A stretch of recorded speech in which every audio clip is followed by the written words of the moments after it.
আপনারা জানেন যে রামপাল পাওয়ার প্রজেক্ট নামে পরিচিত Bangladesh India friendship power company limited. এটা বাংলাদেশ সরকার এবং ইন্ডিয়া সরকারের একটা যৌথ উদ্যোগে এই পাওয়ার প্রজেক্টটা শুরু হয়েছিল 2013 সালে চুক্তি স্বাক্ষরিত হয়েছিল। 2017 সালে এটার মেইন কাজটা শুরু হয়।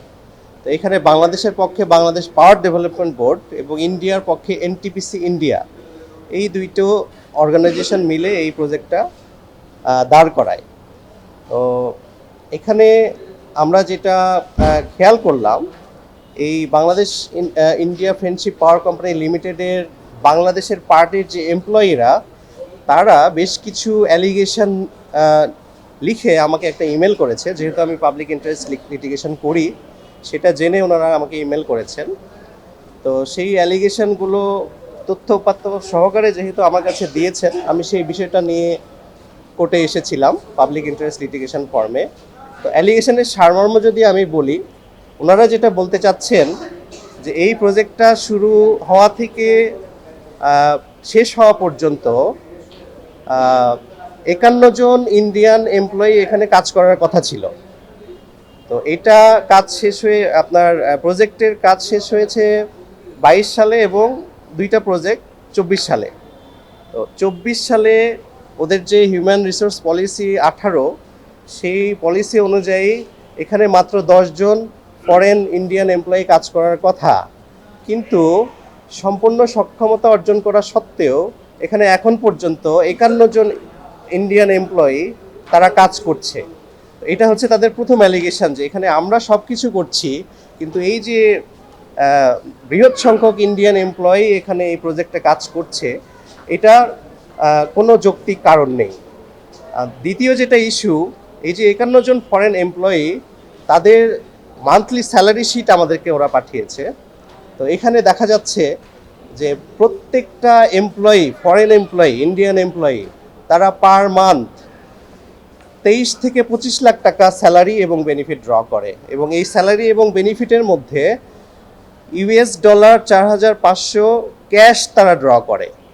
তো এই যে বিগ একটা তাদের স্যালারি স্ট্রাকচার, বেনিফিট স্ট্রাকচার এবং ক্যাশ ইউএসডি পেমেন্ট, এটা আসলে আমাদের ন্যাশনাল রিজার্ভকে খুব খারাপভাবে কমিয়ে আনছে, এবং তাদের মতে যে এটার কোনো যৌক্তিক কারণ নেই। তো এই জিনিসটা ইনভেস্টিগেশন করা, এবং তাদের মেইন যেটা অ্যালিগেশন আমি যে বললাম যে 23 থেকে 25 লাখ টাকা মান্থলি ড্র করছেন, হোয়ারাস বাংলাদেশের পার্টির যে এমপ্লয়িগুলো আছেন তারা কিন্তু বুয়েটের বিভিন্ন ভালো ভালো ইউনিভার্সিটির ইঞ্জিনিয়ার, তারা এখানে কাজ করছেন।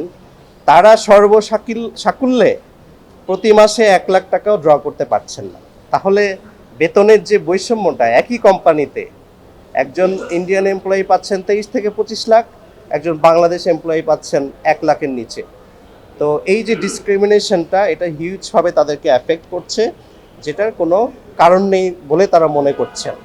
এছাড়াও তারা অ্যালিগেশন করেছেন যে বাংলাদেশের এমপ্লয়ি যে রিক্রুটমেন্ট হচ্ছে, এখানে তারা রিলিজিয়াস ডিসক্রিমিনেশনের অ্যালিগেশন করেছেন। তারা বলছেন যে বাংলাদেশের পার্টির যে এমপ্লয়ি, সেখানে 10 জন নিয়োগ হলে এখানে 6 জনের বেশি একটা নির্দিষ্ট রিলিজিয়াস থেকে তারা বাছাই করে নিচ্ছেন, যেটা বাংলাদেশের প্রেক্ষিতে অস্বাভাবিক বলে তারা মনে করেন।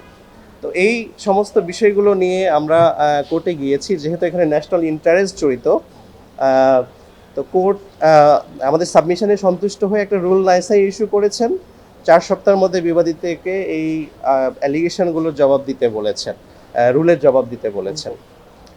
এইটা মিস্টার জাস্টিস আকরাম হোসেন চৌধুরী এবং mister justice Mohammad Foyez Uddin division বেঞ্চে এই অর্ডারটা হয়েছে। ইন্টারিম অর্ডার চেয়েছিলাম, বাট কোর্ট মনে করেছে যে ইন্টারিম অর্ডার এখানে ইরিলেভেন্ট হবে। 4 সপ্তাহ সময় যেহেতু দেওয়া হয়েছে, ওনারা আসুক, রিপ্লাই দিক। যদি ওনারা না আসে, তারপরে আমরা অ্যাজ ইউজুয়াল ব্যবস্থা নিব।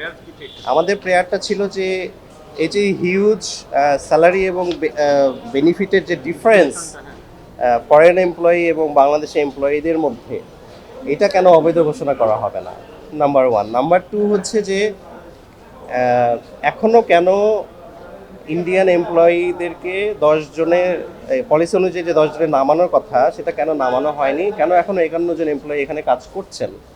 এবং তাদেরকে এই হিউজ পরিমাণ স্যালারি এবং benefit including cash USD $4,500 per month এটা কেন দেওয়া হচ্ছে, সেটা কেন অবৈধ ঘোষণা করা হবে না, সেই মর্মে আমরা রুল চেয়েছি।